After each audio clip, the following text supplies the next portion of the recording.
Already 13-15 దేశాలు డైరెక్ట్గా కానీ ఇండైరెక్ట్గా కానీ ఇన్వాల్వ్ అయి ఉన్న యుద్ధంలో నేటోను కూడా లాక్కొద్దామని చూస్తుంది ఇరాన్. ఒక బ్రిటిష్ రాయల్ ఎయిర్ బేస్ మీద దాడి చేసింది. దాని మీద బ్రిటిష్ రియాక్ట్ అయింది. యూకే మీద దాడి జరిగింది కాబట్టి నేటో రియాక్ట్ అయింది. ఇన్ఫాక్ట్ నేటో ఇలా రియాక్ట్ అవ్వాలని ఇరాన్ ప్లాన్. ఇవాళ కానీ నేటో లోపలికి వస్తే సిచ్యువేషన్ ఎలా ఉంటుందో మీ ఊహకే వదిలేస్తున్నా. దాని గురించి వాళ్ళ వీడియో అయ్యేలా మీకు అర్థమవుతుంది. ఈ వీడియో మొత్తాన్ని జాగ్రత్తగా చూడండి. ఇట్స్ అఫీషియల్లీ Day 4 అండ్ నేను 2 వీడియోస్తో ఈ వీడియోని మొదలు పెడదాం అనుకుంటున్నా. జాగ్రత్తగా వినండి. ఇది డీజేటీ గారు, డొనాల్డ్ ట్రంప్ గారు అన్నమాట.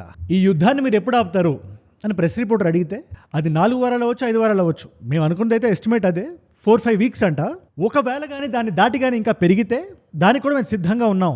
ఒకవేళ ఈ ట్రంప్కి బోర్ కొడుతుంది అని మీరు అనుకుంటే పీట్ హెగ్సెత్ని పిలిచి మరి మనకు బోర్ కొడుతుందా అని అడుగుతున్నాను. ఒకసారి మీరే వినండి, ఒకసారి ఆ వీడియో చూడండి ఒకసారి. Quickly after that he'll get bored. I don't get bored. There's nothing boring about this. Do you agree with that, Pete? I don't think there's anything, Mr. General. I think there's nothing boring about it. Somebody actually said from the media, I think he'll get bored after about a week or two. No, we don't get bored. I never get bored. Okay, చూశారు కదా. ఇప్పుడు Pete Hegseth, secretary of defence, secretary of war పేరు మార్చారు కదా మొన్న అమెరికాలో. ఈ secretary of war ఏం చెప్పాడు మనం ఒక్కసారి వింటే 2 పాయింట్స్ కేటగారికల్గా చెప్పాడు ఆ వ్యక్తి. పాయింట్ నెంబర్ 1, యుద్ధాన్ని సార్ జనాలు చనిపోతున్నారు కదా. ఈ యుద్ధంలో ప్రపంచ యుద్ధమే ఇది. ఎందుకంటే World War I 6-7 కంట్రీస్ కొట్టుకున్నప్పుడే అది మన World War I అన్నప్పుడు 13-15 దేశాలు ఇన్వాల్వ్ అయినప్పుడు దాన్ని మనం ఏమనాలి మనం. ఇవాళ USA ఒకటి జారీ చేసింది, డిపార్ట్ నౌ. 15 దేశాలను గుర్తించి అందులో అమెరికన్ సిటిజన్స్ ఎవరైతే ఉన్నారో వాళ్ళు వెంటనే వెనక్కి వచ్చామని చెప్పి అడుగుతుంది అమెరికా ఇవాళ. మరి అన్ని దేశాలు ఇన్వాల్వ్ అయినప్పుడు దీన్ని ఏమని పిలవాలని చెప్పి జియో పొలిటికల్ అనలిస్ట్ అడుగుతున్నారు. ఎనీవేస్, యుద్ధంలో ఫైటర్ జెట్లు, రేడార్లు, డబ్బులు, అమెరికన్ డబ్బులు, జనాల ప్రాణాలు పోతున్నాయి కదా.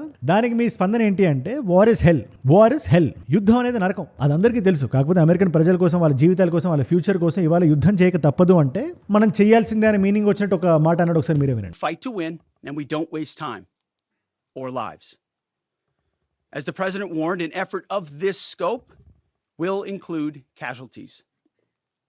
War is hell and always will be. ఇప్పుడు నెక్స్ట్ డైలాగ్, ఇది ఇంకా అన్నిటికన్నా ఇంపార్టెంట్ డైలాగ్. ఇది ఈ యుద్ధం ఎన్ని రోజులు కంటిన్యూ అవుతుందో మనకి చెప్పకనే చెప్పే డైలాగ్. ఇక్కడ ఇంకో రిపోర్టర్ ఆయన చూస్తూ క్వశ్చన్ అడిగాడు, US ట్రూప్స్ని మీరు దింపుతున్నారా లేదా? ఇప్పటి వరకు మీరు దింపలేదు కానీ ఫ్యూచర్లో మీరు దింపుతారా? ఈ question is very very very very important. ఎందుకంటే ద మూమెంట్ US ట్రూప్స్ ఆ దేశంలో దిగితే ఇది ఇవాళ రేపు ఆగిపోయే యుద్ధం కాదని మనకి ఈజీగా అర్థమైపోతుంది. దానికి ఆయన ఇచ్చిన ఆన్సర్ ఇంకా స్టన్నింగ్గా ఉంది. ఆయన అంటాడైనా, మనం ఎందుకు చెప్పాలండి, మేము ఎందుకు చెప్పాలి పలానా విషయం ఇప్పుడు మేము చేస్తున్నాం, రేపు ఇది చేస్తున్నాం, ఎల్లుండి చేస్తున్నాం, ఎందుకు చెప్పాలి? ఏమో పంపిస్తామేమో, అదైతే ఇవాళైతే పంపించలేదు, అది మాత్రం మీరు నోట్ చేసుకోండి అని చెప్పినాడు. ఒకసారి మీరే వినండి. దీన్ని నేను ఇంపార్టెంట్ అని చెప్పి నేను ఎందుకు అన్నానంటే, ఒకవేళ పంపించే ఉద్దేశం లేకపోతే నిక్కచ్చిగా పంపించట్లేదని చెప్పేస్తారని ఎవరైనా. కానీ ఎక్కడో ఉద్దేశం ఉంది, ఆ డిస్కషన్ జరుగుతున్నాయి కాబట్టి ఈ ఉద్దేశం ఉంది. ఒకవేళ ఇది కానీ ఉంటే ఈ యుద్ధం ఇప్పుడు అప్పట్లో ఆగట్లేదని చెప్పి 2 వ్యక్తులు అమెరికాకి సంబంధించి యుద్ధానికి సంబంధించి మనకి కన్ఫర్మ్ చేసినట్టే. అండ్ ఇది దీని స్కేల్ ఎంత, దీని సైజ్ ఎంత అనే డౌట్ మీకు వస్తే, ఇవాళ నేటోని లాగడానికి చూస్తుంది Iran is playing a very very very very smart game లేకపోతే బ్రెయిన్లెస్ గేమ్ నాకు తెలియదు. కానీ ఇద్దరు అమెరికా మీద ప్రెషర్ పెట్టడానికి చేస్తుందో లేదా మేము కూలిపోతే ఒక 10-15 దేశాలు మాతో పాటు కూల్ చేస్తామని చెప్తుందో నాకు తెలియదు. కానీ దురంధర్ సినిమాలో ఒక డైలాగ్ ఉంటుంది, ఘాయల్ హూ ఇసిలే ఘాతక్ హూ అని. నా మీనింగ్ వచ్చినట్టు ఏమైనా చేస్తుందా ఏమో మరి. బట్ ఫుల్ ఫోర్స్తో ప్రణాళికాబద్ధంగా ఎక్కడైతే కొడితే ఎంతమంది యుద్ధంలోకి వస్తారో మీరు రండి అని చెప్పినట్టు కొడుతుంది. దానికి బిగ్గెస్ట్ ఎగ్జాంపుల్ ఇస్ సైప్రస్. ఇక్కడ ఇరాన్ ఏం చేసిందని చెప్తే మీరు జాగ్రత్తగా వినాలి. అక్రోజరీ ఎయిర్ బేస్ అని చెప్పి సైప్రస్లో ఒక లొకేషన్ ఉంది. దానికన్నా ముందు ఒక సైప్రస్ చిన్న జియోగ్రఫికల్ అండర్స్టాండింగ్ మీకు ఇవ్వాలంటే, ఇజ్రాయెల్ ఉంది, ఇజ్రాయెల్ పైన లెబనాన్ ఉంది, లెబనాన్కి చాలా దగ్గరలో పైన కొంచెం టర్కీ కనబడుతుంటుంది. టర్కీ కింద ఒక చిన్న ఐలాండ్ సైప్రస్. టర్కీకి సైప్రస్ అసలు పడదు. ఇన్ఫాక్ట్ సైప్రస్లోనే నార్దర్న్ సైప్రస్, సదర్న్ సైప్రస్ అని ఉన్నాయి. పై భాగం ఏదైతే ఈస్టర్న్ భాగం ఏదైతే ఉందో అది ఆల్రెడీ టర్కిష్ కాలనీలో ఉంది. ఈ సదర్న్ సైప్రస్ మాత్రమే ఇండిపెండెంట్ గా ఉంది. అక్కడికి మన మోదీ గారు కూడా చాలా రీసెంట్గా వెళ్ళారు, ఆయన మద్దతుని కూడా ప్రకటించారు. మరి టర్కీ బహిరంగంగా బయటకు వచ్చి టర్కీ, అజర్బైజాన్, పాకిస్తాన్కి మద్దతు ప్రకటిస్తుంటే మనం సైప్రస్ కి ప్రకటిస్తే ఏంటి తప్పు అందులో? అదే చేసాం మనం. ఎనీవేస్, ఈ సైప్రస్ లో ఈ అక్రోతిరి ఎయిర్ బేస్ ఉంది. కాకపోతే ఆ పర్టికులర్ పాయింట్ ఏదైతే ఉందో అది సైప్రస్ కి సంబంధించిన లొకేషన్ మాత్రం కాదు. మీకు అర్థం కావాలంటే ఆ లొకేషన్, ఆ పర్టికులర్ లొకేషన్ మాత్రం అది యూకేస్ రాయల్ ఎయిర్ బేస్. అది యూకే భాగం, అది ఇట్స్ యూకేస్ అనుకోండి, బ్రిటిష్ అనుకోండి. ఈ బ్రిటిష్ స్థావరాల మీద ఇరాన్ మిసైల్ చేసింది, డ్రోన్స్ పంపించింది. ఇప్పుడు ఖచ్చితంగా ఇది నేటోని లోపలికి ఆహ్వానించడానికి, యుద్ధంలోకి మీరు రండి, మాతో కొట్టండి, మాతో ఫైట్ చేయండి అని చెప్పడానికి ఇరాన్ ఇస్తున్న ఆహ్వానమే అని చాలా మంది అంటున్నారు. అగైన్ దీని వెనక కూడా ఇది ఇరాన్ చేసిందా, ప్రాక్సీ వార్ చేసిందా మీకు చెప్తాను నేను. 2-3 పాసిబిలిటీస్ ఉన్నాయి. బట్ దానికన్నా ముందు చిన్న మాట, దిస్ ఇస్ Day 4 అండ్ ఈ యుద్ధం చాలా పెద్దది. గత కొన్ని దశాబ్దాలుగా అయితే ఇలాంటిది నేను చూడలా. అండ్ దీనికి సంబంధించి గంటకి అప్డేట్స్ వస్తున్నాయి. అండ్ ఖచ్చితంగా మోస్ట్ ఆథెంటిక్ అప్డేట్స్ ని తీసుకొని దాన్ని బేస్ చేసుకొని వీడియోస్ నేను చేస్తున్నాను. రోజుకి 1-2 నాకు తెలియదు, కానీ ఏది నేను చెప్పినా కూడా అది నేను వీడియో రిలీజ్ చేసి చేయగానే మీ మొబైల్లోకి అలా వచ్చేయాలి. ఈ యుద్ధం గురించి నేను తెలుసుకోవాలి, ఏం జరుగుతుందో నా చుట్టూ. మన వాళ్ళే ఆ గల్ఫ్ స్టేట్స్లో, వెస్ట్ ఏషియాలో, మిడిల్ ఈస్ట్లో చాలా మంది ఉన్నారు. 1 కోటి మందికి పైగా ఉన్నారు. మనకు తెలిసిన వాళ్ళు చాలా మంది ఉండే ఉంటారు. లేదా మీరు ఈ వీడియో చూస్తుంటే మీరు అక్కడి నుంచి చూస్తుండొచ్చు. మీరు ఈ నాలెడ్జ్ పెళ్ళి మీరు మిస్ అవ్వకూడదు అనుకుంటే కింద కనబడే సబ్స్క్రైబ్ బటన్ నొక్కి పెట్టేసుకోండి. Subscribe చేశారుగా, done. ఎనీవేస్ చాలా మంది ఇరాన్ నుంచి డైరెక్ట్గా రాలేదేమో, ఎందుకంటే ఇరాన్ పొద్దున్న నుంచి లేదా గత 2-3 రోజుల నుంచి ఫేక్ న్యూస్ని తెగ స్ప్రెడ్ చేస్తుంది. అండ్ అది ఈ దేశం ఆ దేశం తప్పని కాదు. American fact checking system is fact checking them. ప్రాపర్గా ఇమేజెస్ అవి పెట్టి అమెరికా సైడ్ పెడుతుంది.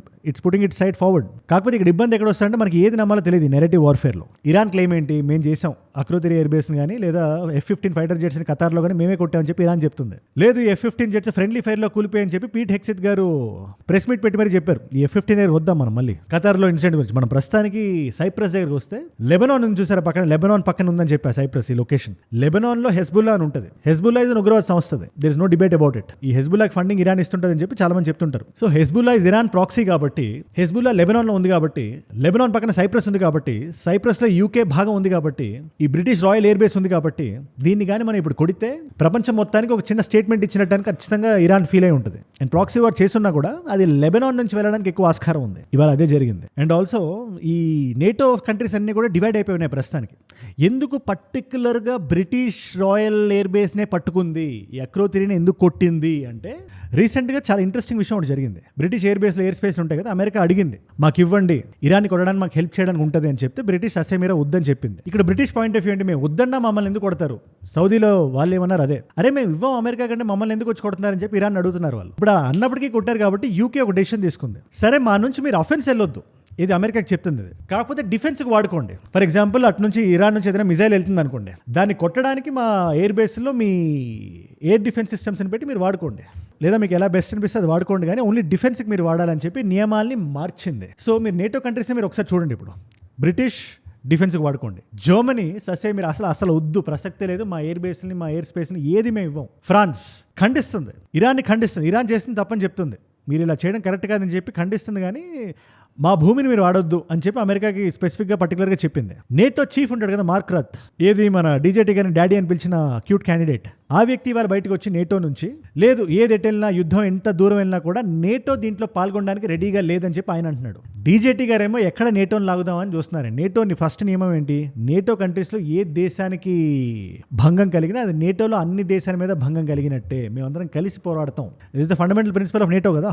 అందుకే నేటోలో ఏ దేశాన్ని ఉంటే చాలా రక్షణ నుండి ఫీల్ అవుతుంటాయి. టర్కీ ఉంది ఇప్పుడు నేటోలో, Germany, France, whatever these countries are. ఇప్పుడు ఈ నేటోలోకి యుక్రెయిన్ తీసుకొద్దాం అని చెప్పి ఆ గొడవ అంతా, ఎక్కడ నేటోలోకి వెళ్తే రష్యా కష్టవద్దని చెప్పి రష్యా బాధ. అగైన్ అది డిఫరెంట్ ఇష్యూ. మన పాయింట్లోకి వస్తే ఈ ఎంటైర్ సిచ్యువేషన్ ముఖ్యంగా DJT గారు 4-5 వీక్స్ పాటు ఇది కొనసాగుతుందని చెప్పే ఈ తరుణంలో నేటో లోపలికి వస్తారని మీరు అనుకుంటున్నారా లేదా? ముఖ్యంగా ఇలా డివైడ్ అయిపోయినప్పుడు నేటోలో పాలసీ పరంగా ఇలా డివైడ్ అవ్వడం కామనే. అది ఇది ఇవాళ ఏదో కొత్తగా జరుగుతుంది కాదు. ఫండమెంటల్ వేరే విషయాల్లో కూడా, యుక్రెయిన్ విషయంలో కూడా కొంతమంది అవునంటారు, కొంతమంది కాదంటారు, ఇదంతా ఓకే, విభేదాలు వస్తుంటాయి. బట్ ఈ సిచ్యువేషన్లో ఏం జరుగుతుంది, నేటో అఫీషియల్గా ట్రంప్ గారు లాగగలిగే కెపాసిటీ ఉందని మీరు అనుకుంటున్నారా?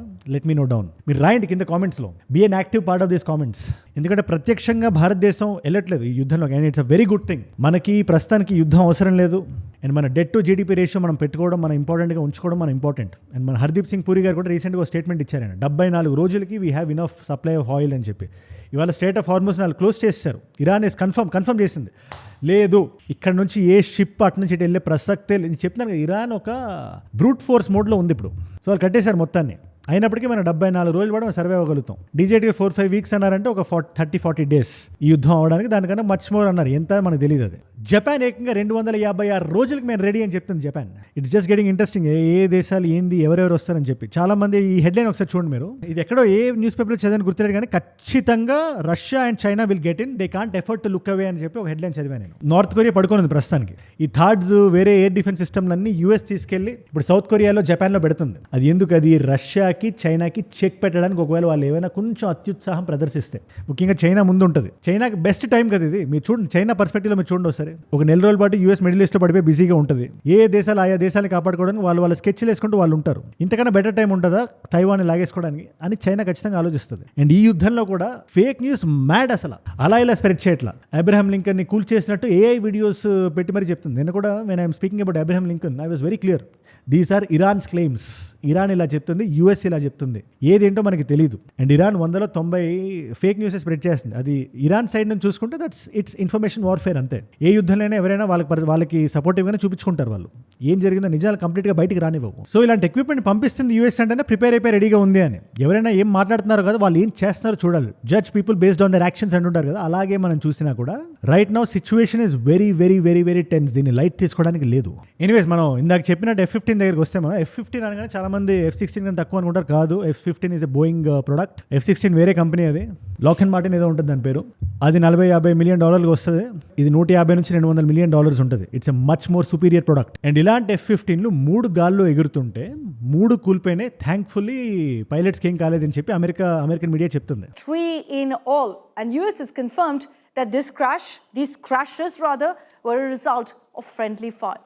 సరే, పైలట్స్కి ఏం కాలేదు, ప్రాణాపాయం లేదు, డబ్బులు కొంచెం లూజ్ అయ్యారు. But what is the thing అంటే, ఎందుకు కూలిపోయినా, ఎవరు కూల్చారు అందుకని 2 డిఫరెంట్ వర్షన్స్ వస్తున్నాయి. ఇరాన్ సైడ్ నుంచి ఏం చేస్తుంది, కాలర్ ఎగరేసి నేనే చేశానని చెప్తుంది.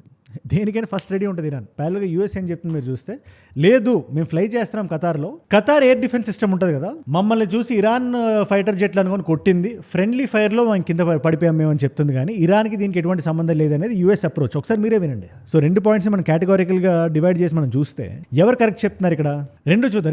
రెండు క్లెయిమ్స్ చూద్దాం. ఫస్ట్ ఆఫ్ ఆల్, ఇరాన్ దగ్గర అంత సోఫిస్టికేటెడ్ మిజైల్స్ ఉన్నాయా? F-15 కొట్టేంత మిజైల్స్ ఉన్నాయంటే అది డౌట్ఫుల్. నిజంగా అంత దూరం నుంచి, లేదా వాళ్ళు ప్రాక్సీని పెట్టైనా అక్కడ కొట్టించారంటే it's I don't know. So అక్కడ కొంచెం ఫ్లటర్ అవుతుంది ఇరాన్ ఏం చెప్తుందో. బట్ అమెరికా సైడ్ నుంచి కూడా అంత క్లియర్గా లేదు. ఎందుకంటే ఖతార్ దగ్గర imagine the kind of air defence systems Qatar needs ఇలాంటి F-15 కొట్టడానికి. అంత సోఫిస్టికేటెడ్ సిస్టమ్స్ ఉన్నాయా? సరే ఉన్నాయి అనుకుందాం, కొడతాయి అనుకుందాం.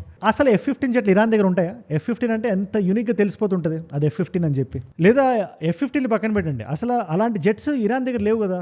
మహా అయితే యూకే దగ్గర ఉంటాయి, ఫ్రాన్స్ దగ్గర ఉంటాయి, లేదా వేరే దేశాల దగ్గర ఉంటాయి. UK has a beautiful navy and air force. ఆ దేశంలో జీడీపీ లేకపోయినా ఇవి ఉన్నాయి. But what to do? But Iran దగ్గర అయితే ఉండవు కదా. అలాంటి ఎయిర్ డిఫెన్స్ సిస్టమ్ ఉన్నా కూడా అది ఇరాన్ దాన్ని ఖతార్ ఎందుకు అనుకుంటుంది? సో ఈ రెండిట్లో హోల్స్ ఉన్నాయి, బొక్కలు కనబడుతున్నాయి. ఎవరు నిజం చెప్పారో మనకు తెలియదు, తెలిసే ఆస్కారం కూడా లేదు. But there is another possibility also. ఏదైనా ఒక మాల్ ఫంక్షన్ జరిగే 3 కలిపి ఒకేసారి పడిపోయి ఉంటే అమెరికా బయటకు ఎందుకు చెప్తుంది? అమెరికాకి one of the most major funding ఎక్కడి నుంచి వస్తుందంటే ఇలాంటి ఎక్విప్మెంట్ నమ్మే. F-15లు, F-16లు, F-35లు, వాళ్ళ ఎయిర్ డిఫెన్స్ సిస్టమ్లు, ఇవి అవి అబ్బో, వీటిని నమ్మితేనే కదా ఆ దేశానికి జీడీపీ పెరుగుతుంది. మరి ఇలా మాల్ ఫంక్షన్ అవుతుందంటే ఎందుకు చెప్తుంది అమెరికా? చెప్పదు. అలాగే నిజాన్ని నీట్గా కప్పెట్టేస్తుంది. అండ్ చుట్టుపక్కల ఆయా దేశాల్లోనే కాదు, ఈ దేశాలను ఏవైతే ఇరాన్ ఇప్పుడు టార్గెట్ చేస్తుందో ఒక బ్రూట్ ఫోర్స్ కొడుతుంది కదా, ఏదైతే అదైంది మొత్తం ఆమె దేశానికి. కానీ మేము పోయే లోపల మాతో పాటు పట్టుకెళ్ళిపోతాం అనే యాటిట్యూడ్ ఉంది కదా. దాంట్లో కొన్ని గంటల క్రితం సౌదీలో రియాద్లో క్యాపిటల్ సిటీ యుఎస్ ఎంబసీ ఉంది. అది టెక్నికల్లీ అది యుఎస్ ల్యాండ్. అది డ్రోన్స్ పంపించింది, 1-2 డ్రోన్స్ కొట్టినాయి కూడా. మిగతా డ్రోన్స్ ఇంటర్సెప్ట్ చేసింది. దాని మీద ఒక ఇంట్రోగేషన్ స్టార్ట్ అయింది, ఏది ఎలా ఎందుకు ఎట్లా రాగలిగాయి అని చెప్పి. బట్ జరగడం అయితే జరిగింది కదా. దీనివల్ల ఆయిల్ ప్రైజులు ఖచ్చితంగా పెరుగుతాయి. ఆయిల్ ప్రైజులు పెరిగితే ఎవరికి నచ్చదు? స్టాక్ మార్కెట్స్కి నచ్చదు. That's what is reflecting also. ఎక్కడ చూసినా రెడ్ కనబడుతుందంటే ఏ దేశాలను చూసినా కూడా దిస్ ఇస్ ద రీజన్. యుద్ధం is not good for money. అందుకే దీన్ని లోకలైజ్ కాన్ఫ్లిక్ట్ అని పిలవట్లేదు నేను. నా వరకు నన్ను అడిగితే స్టేట్ టు స్టేట్ కన్ఫ్రంటేషన్ జరుగుతున్నాయి. ప్రాక్సీ మిలిటరీ ఇన్వాల్వ్ అవుతుంది. క్రాస్ బార్డర్ మిజైల్ స్ట్రైక్లు అవుతున్నాయి. మ్యారిటైమ్ ట్రేడ్ ఎఫెక్ట్ ఉంది. ఇదంతా దేనికి ఆస్కారం? ఇది బిగ్ స్కేల్ వార్కే కదా, అదే జరుగుతుందని చెప్పి దట్స్ వాట్ ఐ ఫీల్. దీని మీద మీరేమంటారు నాకు కింద కామెంట్స్లో ఖచ్చితంగా రాయండి. ఇవాళ మల్టిపుల్ చాయిస్ క్వశ్చన్ మీ అందరికీ లెబనాన్ గురించి మాట్లాడదాం కాబట్టి, లెబనాన్లో సివిల్ వార్ ఏ సంవత్సరంలో మొదలైంది? It's a tough question, but ఎవరైనా కొంచెం హిస్టరీ చదువుంటే ఐడియా ఉంటుంది. Option A is 1968, option B is 1969, option C is 1975, option D is 1979. మీకు సమాధానం తెలిసే కింద రండి. తెలుసుకుందాం అనుకుంటే ఇన్స్టాగ్రామ్కి వచ్చేసేయండి. అజయ్ ఫ్రామ్ ఏజూడ్ అని ఉంటుంది, అజయ్ ఫ్రామ్ అని కొట్టండి. It's verified profile, tick mark ఉంటుంది. 1+ మిలియన్ ఫాలోవర్స్ ఉంటారు. మీరు టక్ అని వచ్చేచ్చు. అక్కడ ఇలాంటి వీడియోస్ని రీల్స్లో చూడొచ్చు.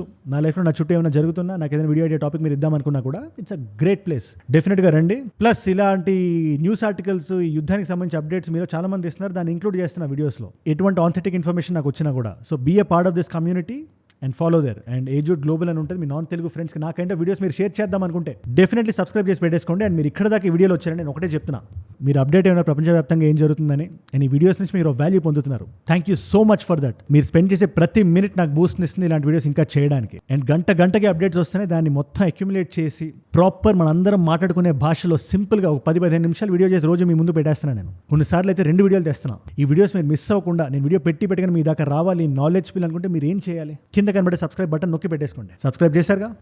డన్.